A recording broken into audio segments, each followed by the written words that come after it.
Hey, Hawkeyes, welcome in to the first episode of the UI Sports SalesCast, presented by the University of Iowa Sport and Recreation Management Program. I'm your host, Charlie Taylor, and we're going to start off by talking about ticket sales and revenue generation across the sports industry. This new SalesCast is going to give our students timely conversations covering multiple topics to help them prepare themselves for their careers in sport and recreation. We're going to talk to UI alums and industry executives across the country on their views and hopefully give some tips of the trade to our students that they can use in their sales future. To kick off the Sports SalesCast, my first guest is Packy Moran. He's a lecturer in the UI Sport and Recreation Management Program here at Iowa and started off our B2B sports sales class. So I want to welcome him in. Packy, how you doing? And why don't you start off by telling us a little bit about your background and your role in sports in the Sport and Rec Management Program. Sure. Thank you, Charlie. I'm really happy to be here. My role, this is my 9th school year at the University of Iowa. I have been in sport management academia. I tend to say pracademia for about 16, 17 years now. I was at Ohio University before this, where I earned my master's degree. And I have a relatively unique path. So I am not and continue to be not a great student. And I think that makes me a better teacher. And I'll talk about that in a minute. But it took me 14 years to finish my undergraduate degree. Now, those weren't entirely 14 years in school. I did some work without a degree.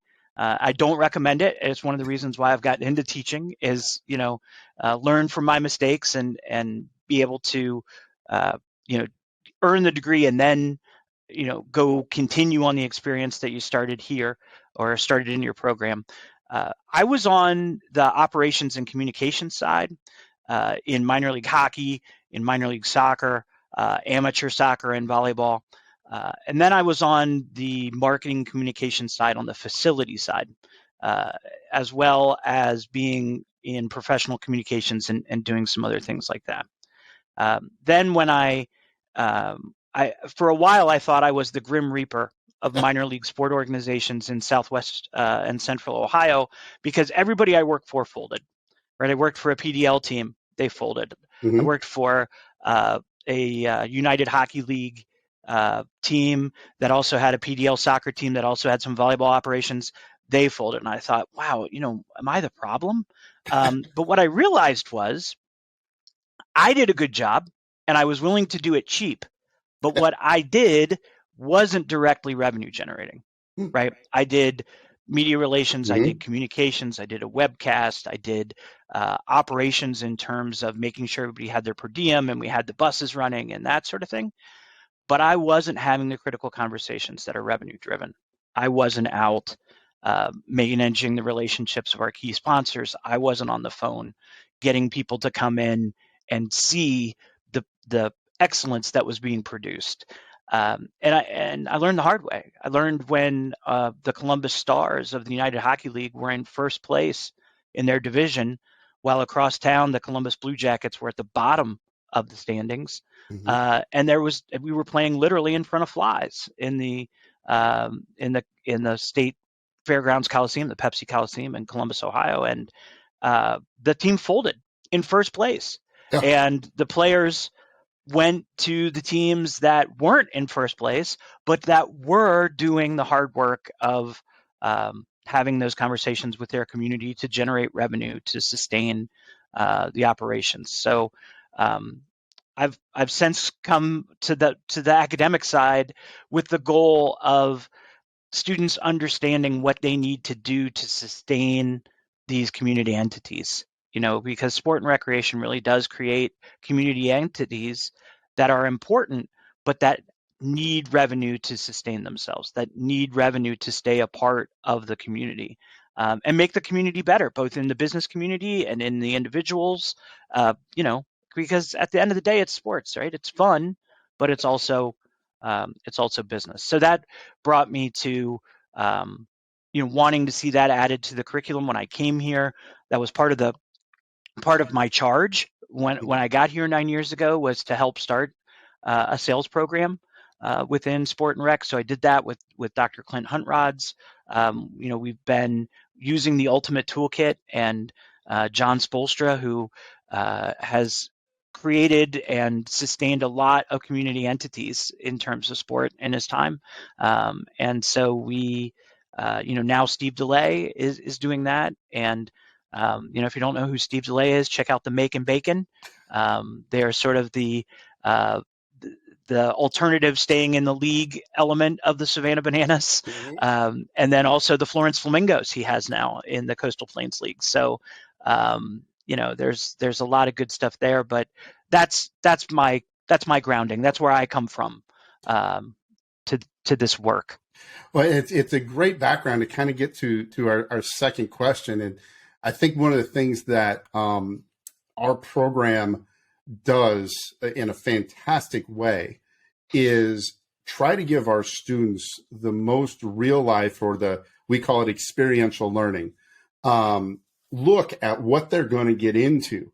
And the other point related to that, Packy, I think, is that, at least in discussions that I've had, I know that you've had in my own background, is that sales permeates everything, right? How you sell yourself to get your job, how you sell an idea in the boardroom, how you sell tickets, how you raise money from a foundation standpoint, or generate sponsorship dollars for a pro sports team. So as we're building this sports sales cast idea and talking with both UI alums and executives from across the country, how do you think these conversations we're going to have will benefit our students as they move forward, not just while they're here at Iowa, because, I'm sure we're going to use them in class, but what about when they leave the Hawkeye State, or stay in the Hawkeye State but work for our sports teams here? Sure. I think there's two ways that applies. And one absolutely is on the individual level, right? As an N of one, you have to sell everything to make it happen. You have to sell it. You have to sell ideas through internally in your organizations. You have to sell in your personal life, right? And it's a lot easier to sell from a point of integrity, right? It's a lot easier to sell from something that you believe in, and having created a product in yourself that you feel good about and that you understand. One of the things that I think experiential learning especially is important in sport and rec management is you would never buy a suit without trying it on. Zappos existed because they had the best service of allowing shoes to be sold online and then be returned if they didn't quite fit right? So, the concept of trying it on, figuring out what's this really like, is so important, because there are so many people who want to get into sport that they think that they have misconstrued ideas about what sport is really like. And so we have to get them to try that, not only to add to the integrity of then what are you selling through as the N of one, as your individual self, but also so that you understand how sports really work, right? Because it is a revenue focused opportunity. Even college sports, even the most pure of sports, even Iowa City High School and Iowa City West sports, that experience takes resources. We have to find those resources somewhere, right? And it's not just time resources, it's money resources. And so every element of sport, even down to recreation, to 5-year-old little kid soccer, right? And when I say down to that, I mean grassroots. I don't mean any sort of importance hierarchy. RAGBRAI, right? RAGBRAI is a founding element, not a founding element, a foundational element of who we are as Iowans, right? I think you have to experience RAGBRAI and you have to experience the state fair. And a former provost of the University of Iowa was the first person to say that. And I want to credit him with that. But when I got here, but I think it's absolutely true. Those things have to be sold through. There's a reason why it's 30 some odd bucks to get into the state fair. There's a reason why communities really rally around the concept of RAGBRAI and want RAGBRAI to come, to them. So we're going to hear from some people that understand the fact that money makes the sports world go round, and that doesn't change the integrity of the fun, escapism, show of excellence that sport really provides. But if we can make that connection in students' heads, we're setting them up for the learning curve to really be steepened, and that's what sets them apart in the industry. Something you said reminded me, when I was working in athletics, you were always asked, what does it take to be an AD? Or what does it take to be the president of the Bulls or the Pistons or the Bears? And first of all, every AD is first and foremost a fundraiser. Mm-hmm. You don't build $99 million end zone in Kinnick Stadium without having the chops to be able to sit down and ask somebody for $10 million and another $10 million and a $20 million ask.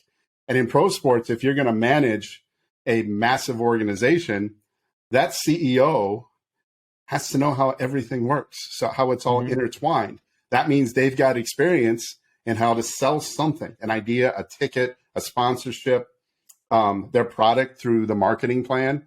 So I agree with you 100%. It permeates everything that you do. And I would even say to those, in a lot of our classes, we have student athletes. They, even now, even more than before, through NIL, which we'll talk to some NIL leaders in our series here, have to learn how to sell themselves properly and what they feel and represent. That's all sales. And yes, we'll focus a lot on ticket sales. There's no question about it, because that's what we do. But I just think it's massively important that you learn how to persuade folks positively and authentically. And that kind of gets to our last question today, Packy. I know I am, I know you are. We're constant learners, even to what you just said earlier. What do you want to hear? I'm better than I am a student. There you go. I hope. What do you want to learn from our guests moving forward? And I'm not just saying that so I've got my list down, but from your perspective, doing this for the years that you've done it, what types of things do you want to pull away from that as well will permeate to our students as we prepare them to take the next step after they get their degree at Iowa? It's such a balance when you are thinking about life from a student perspective. There is some cocooning that happens, being on campus. The system is set up to be protective, right? It is in some ways a nest, to lean into the whole hawk thing, right? But at the same time, you learn to fly by getting pushed out, right? You learn to fly in a relative, it's as safe as it can be. So I think that we need to represent the hard parts, and we need to represent the recreative parts. So a great question that I like to ask is, what do you do to get through the hard times? How do you, what's your least favorite part of your job? And then how do you transition out of the least favorite part of your job on a daily basis? Salespeople have to call people. Yep. Right? Salespeople have to get hung up on. Salespeople you have to talk to some people who aren't interested to find the people who are. Right? And it's sort of like in terms of any ideas or iteration or design thinking, you never know where the boundary is until you cross it. And so you've got to push until you're uncomfortable and the system is uncomfortable. And then it comes back to, figuring out where the line is. And so now you know where to go. Right. Yeah. And so I think you can listen for that in everybody's story. Right. And it reclassifies several things for us. It reclassifies our failures as more positive things. It reclassifies discomfort as, I heard Tom Hanks say to a group of people, I wish I would have recognized earlier that this too shall pass. Right? You won an Academy Award, you made a great movie, you made another great movie, this too shall pass. Right? Because it's true in the positive, but it's also true in the negative. Right? Things aren't going well today. You get to make 80 more calls tomorrow. Right? And maybe maybe you're going to have 12 great conversations to where you only got 60 calls made, but you've set your appointments for the week because you had a great day. that there are more sport metaphors for that. That's, sport is the example, the exhibition of excellence through long strains of mediocrity. And if we can struggle in private so that we can flourish in public, then we've done our job as educators, not just as the University of Iowa. You bring that up and you think about it a little bit. When I was selling tickets for the Pistons, right out of my graduate degree, I remember the most amount of attention that I had was asking somebody for what I thought was a ton of money, front row tickets. We're talking a $20,000 or $30,000 ask for season tickets. And until I was able to build up what needed to be, my confidence really, so that it wasn't a big deal, and I had the right person on the other end, that $40,000 wasn't a lot of money. The feeling that you get when you make that sale, it sticks with me today. We're talking 25 years ago now. And that's how and then you get that, I can do this. Yep. But I probably made, I don't know, thousands of calls to be able to get myself to the point to ask the right person and influence the right person that that's not a big deal and this is a great value for you.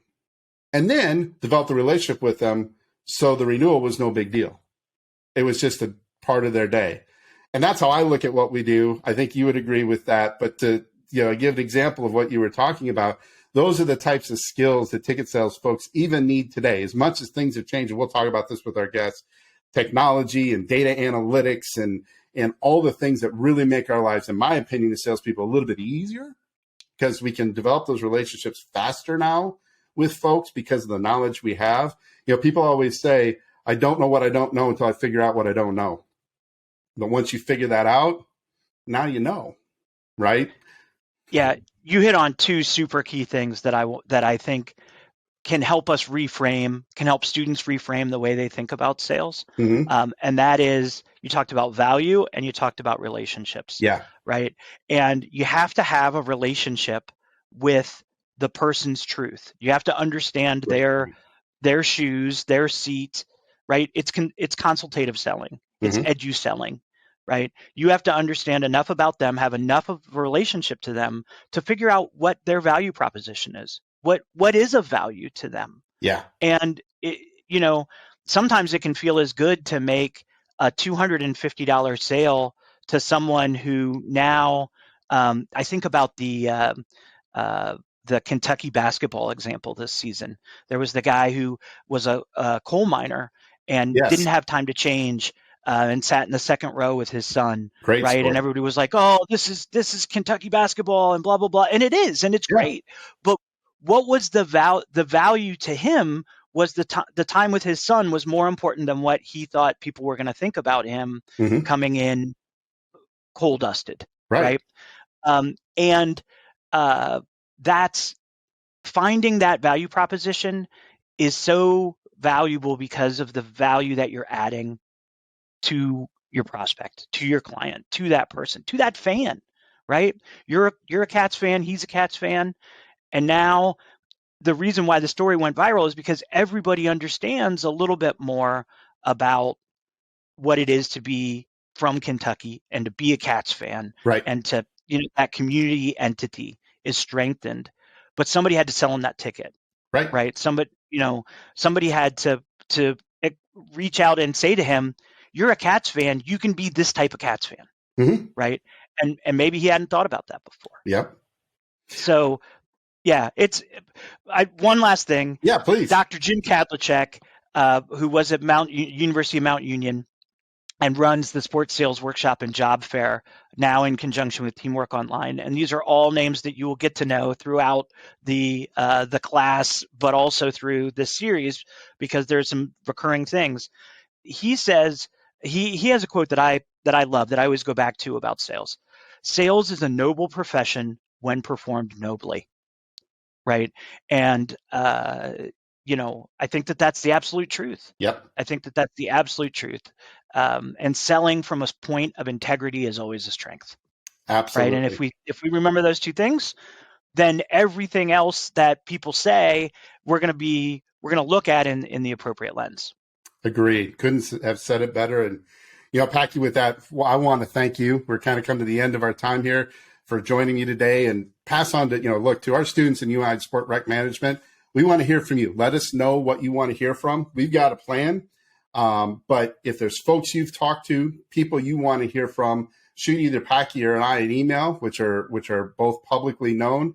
And we're also this will be posted both in our classes, but we'll also be on the YouTube channel, and we'll get that out to everybody throughout the course of our time here. So with that, Packy, thanks again for your time. Thank you, Charlie. Appreciate the time. Thanks to everybody for watching. We'll be bringing you guests on a regular basis coming forward in the new UI Sports SalesCast. Until then, want to say thanks to everybody, and as always, go Hawks. 1, 2,